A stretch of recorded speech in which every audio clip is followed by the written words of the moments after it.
आपको हम ये बताएंगे कि आपको अपनी प्रेगनेंसी के बारे में क्या पता होना चाहिए। तो pregnancy is a very joyful moment और इसको कभी टेंशन में, स्ट्रेस में नहीं गुजारना है। वो टेंशन और स्ट्रेस आप हमारे साथ शेयर करिए और अपनी प्रेगनेंसी को जॉयफुल बनाइए। तो आपको अपनी प्रेगनेंसी के बारे में क्या पता करना है? सबसे पहले तो जैसे ही आपका मिस्ड पीरियड होता है और प्रेगनेंसी टेस्ट पॉजिटिव होता है तो आपको चिंता होती है अब मेरी डिलीवरी कब होगी। तो उसके लिए बहुत ही आसान तरीका है, आपको अपने लास्ट मेंस्ट्रुअल पीरियड्स में 9 मंथ्स प्लस 7 डेज ऐड कर लेना है और वो आपको देता है आपका expected delivery date. Pregnancy normally 40 weeks की होती है हमारे तरफ हिसाब से, तो 40th वीक में 37 वीक्स ऑनवर्ड्स आपकी डिलीवरी कभी भी हो सकती है। 37 वीक्स के पहले डिलीवरी होना मतलब प्रीमेच्योर डिलीवरी होना। तो आजकल जैसे ही प्रेगनेंसी टेस्ट पॉजिटिव हो और आपको पता चले कि आप प्रेग्नेंट हो तो आपको अपने डॉक्टर से मिलना चाहिए। इसलिए क्योंकि ज्यादातर लोग आजकल न्यूक्लियर फैमिलीज में हैं, घर में बड़े लोगों के नहीं रहने से उनको कुछ पता नहीं होता है कि आगे हमें क्या करना है, कैसे खाना पीना है। और स्पेशली आजकल सोशल मीडिया के जमाने में बहुत अननेसेसरी इंफॉर्मेशंस भी लोगों के पास होती है जिससे उनको बचना चाहिए क्योंकि ये एडिशनल स्ट्रेस देती है।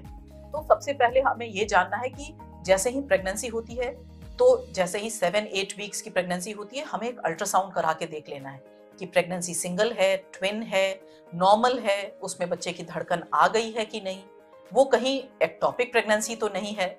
तो ये सब चीजों का ध्यान रखना बहुत जरूरी होता है। उसके बाद हम 3rd मंथ में एक फिर से स्कैन कराते हैं जिसको हम अर्ली एनोमली स्कैन कहते हैं और उसके साथ एक डुअल मार्कर ब्लड टेस्ट होता है जिसमें हम बच्चे को जेनेटिक स्क्रीनिंग करते हैं। तो ये अल्ट्रासाउंड आपके बच्चे के सिर और स्पाइन के बारे में बता रहा होता है कि वो नॉर्मल है कि नहीं। फिर एक लेवल 2 अल्ट्रासाउंड होता है which is the major scan of your pregnancy, क्योंकि इस समय तक आपका बच्चा पूरा बन चुका होता है, उसके सारे ऑर्गन्स बन चुके होते हैं, उसमें कोई स्ट्रक्चरल एबनॉर्मेलिटी है कि नहीं ये हमें पता चल जाता है। उसके बाद यूजुअली अगर कोई प्रॉब्लम होती है तो हम अल्ट्रासाउंड कराते हैं, नहीं तो 30th to 32nd वीक में एक ग्रोथ स्कैन होता है कि बच्चा प्रॉपर ग्रो कर रहा है कि नहीं, और फिर एक लास्ट में स्कैन होता है।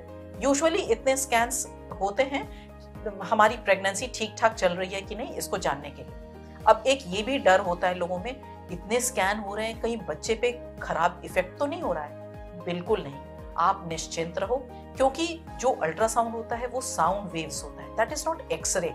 तो बच्चे को कोई नुकसान नहीं होता।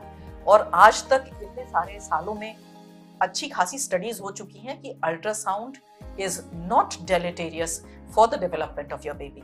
तो आपका बच्चा बिल्कुल सेफ है। आपकी प्रेगनेंसी में बहुत सारे चेंजेस आते हैं, तो बहुत सारे नॉर्मल चेंजेस हैं जो कि नॉर्मल हैं आपके लिए, लेकिन आपको लगता है कि कहीं कोई प्रॉब्लम तो नहीं। जैसे ही आप प्रेग्नेंट होते हो आपको नौजिया होने लगता है, आपको बैकएक होने लगता है, आपको बहुत थकान होने लगती है, आप बहुत चिड़चिड़े हो जाते हो, हेडेक्स होने लगते हैं, वायरल फीवर वाली फीलिंग होने लगती है, पेट में थोड़ी खिंचाव महसूस होती है। तो ये सब चीजें जो होती हैं वो नॉर्मल चेंजेस ऑफ प्रेगनेंसी हैं। This shows that you are pregnant. If you have missed your periods along with these symptoms it means you are pregnant. तो आप अपने डॉक्टर से डिस्कस करो और ये सब चीजें नॉर्मल होती हैं। लेकिन कभी भी आपको कोई ब्लीडिंग होने लगे या आपको एबनॉर्मल पेन होने लगे जो कि ठीक ही नहीं हो रहा है तो हमेशा अपने डॉक्टर से सलाह लें। फिर आपके जैसे जैसे प्रेगनेंसी बढ़ती है तो आपका वेट गेन होने लगता है, आपके सूजन आने लगती है पैरों में, हाथ में। तो ये नॉर्मल, थोड़ी बहुत सूजन इज नॉर्मल, क्योंकि प्रेगनेंसी में वेट गेन सिर्फ बच्चे की वजह से नहीं हो रहा होता है, आपके अंदर थोड़ा वाटर रिटेंशन हो रहा होता है। उसकी वजह से आपको थोड़ी नमनेस भी फील होती है, हाथों में, पैरों में थोड़ी सी नमनेस फील होती है। क्यों? क्योंकि वाटर रिटेंशन हो रहा होता है तो थोड़ी नर्व कंप्रेशन हो रही होती है और उसकी वजह से आपको थोड़ा सा नमनेस की भी फीलिंग होती है। आप थोड़ी स्ट्रेचिंग करें, बिल्कुल ठीक हो जाएगा। जैसे जैसे प्रेगनेंसी बढ़ती है तो एक बहुत कॉमन मिथ है, ईट फॉर लाइक 2 पीपल, क्योंकि आपके अंदर एक बच्चा ग्रो कर रहा है। बट इससे हमें सावधान रहना, खाने पीने में हमें बहुत ध्यान रखना है।